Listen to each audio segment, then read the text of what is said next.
The World Campaign Organization is calling on the U.S. Secretary of State Anthony Blinken to rally global support for reaching the 70% worldwide vaccination target by 2022.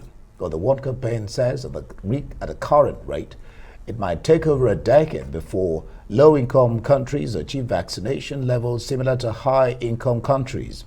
Speaking on behalf of the World Campaign, the organization's Africa Executive Director, Edwin Ikuria, says the shortage of vaccines has left the African continent in a painful struggle with COVID-19, while richer countries are getting back to normal with booster shots expanding each day. Well, for more on this, let's turn to Stanley Achonu, who is the one country director here in Nigeria. We're going to have you here with us tonight, Stanley. And of course, we've seen the reports, the fact that vaccine inequality is getting wider. The target of September for African countries to have vaccinated at least 10% of their population, we didn't hit that, including here in Nigeria. We haven't been able to reach that. Only 15 countries have done that so far. But beyond donating vaccines to poorer nations, what can countries like the US do to really help us balance? So multiple things that the US can do. First is to rally leadership around the world for everyone to put their hands together to get us back to normal, because we are all vulnerable if one country is vulnerable. And we've seen examples in places like Australia that were locked down completely, got back to normal, and once they opened up, they went back into lockdown. So we're all in danger if one country is in danger. So it's the responsibility of US and the G7 countries to make sure that everyone gets back to normal. Beyond just vaccine availability, there is the issue of logistics around distribution.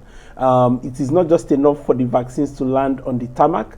We have to do more to get it from tarmac into the people's arms, and that is a huge challenge. We expect the G7 countries and the richer countries, for one, they are hoarding the vaccine, and that's a fact. The last record shows that these countries are giving the third shot to their citizens at the rate of over 160 million doses, but the poorer countries, the low-income countries, are at the first shot 23 million doses. So the disparity is just too huge.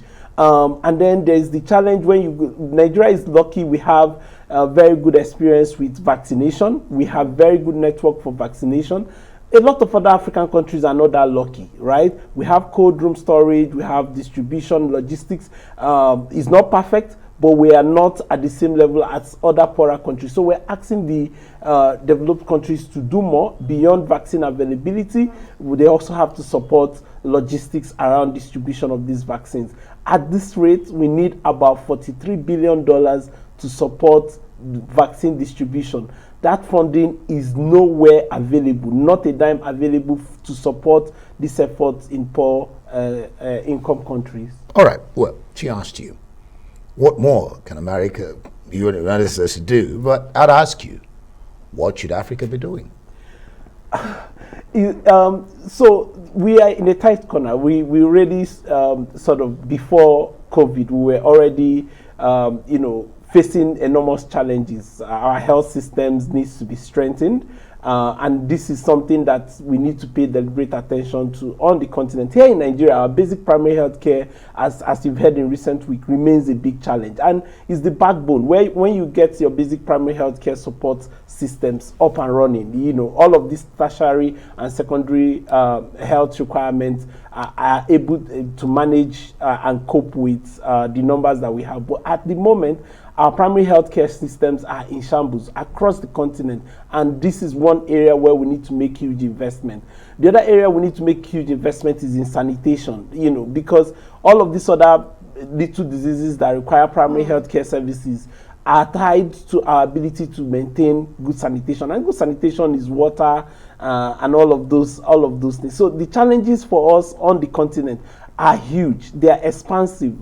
They've only just been made worse and made bare because COVID then sort of opened all of the hidden and all of the things we pretend are not really issues. But there's also the challenge of the economic impact. We were already in trouble before COVID.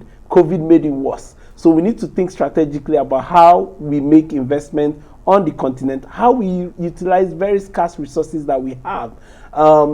We sometimes pretend that we are rich on this continent, especially here in Nigeria. Well, we have the biggest economy on the continent. Well, it is this sort of statistics sometimes that make us feel that we have everything under control. It is not really that straightforward. No, but we haven't said we have everything under control. But the statistics are right. I mean, there are challenges. We're the biggest economy, but we're still the poverty capital at the end of the day. So let's not forget that. Let's come back to vaccination. The Minister of Foreign Affairs, Geoffrey Onyama, today did seek the help of the United States to help us in terms of our vaccine production. Nigeria used to be big in terms of producing vaccines back in the 70s. But right now, asking for support, but have we put the right infrastructures in place so that when the support comes, we're able to utilize them and see the results? We must recognize that the technology for producing the vaccine for COVID is new. There's still an ongoing debate. Intellectual property rights. There's still a huge debate led by our own Ngozi Okonjo-Iweala, talking about the need to license, because it's not just, we haven't gotten to the point of people need to, we need to say we are open to licensing production of these vaccines elsewhere before we can then say, okay, who can produce? South Africa is already there, so it's just about licensing. And it's funny to say this, but every single dose of vaccine produced in South Africa was shipped out of South Africa, even when none was available to South Africans. Why? So, because production rights and owners of the factories already made commitment to the richer countries. And this is the challenge with vaccine availability. But that is changing now. Yes, actually, that is changing now. But initially, it was a problem that South Africans had no vaccine when the vaccine was produced in South Africa and then shipped out to Europe and America. So it is an error. It is a challenge. It's like what we do when we take our crude oil out of the nation and bring it back. And bring it back. That's an error. Yes.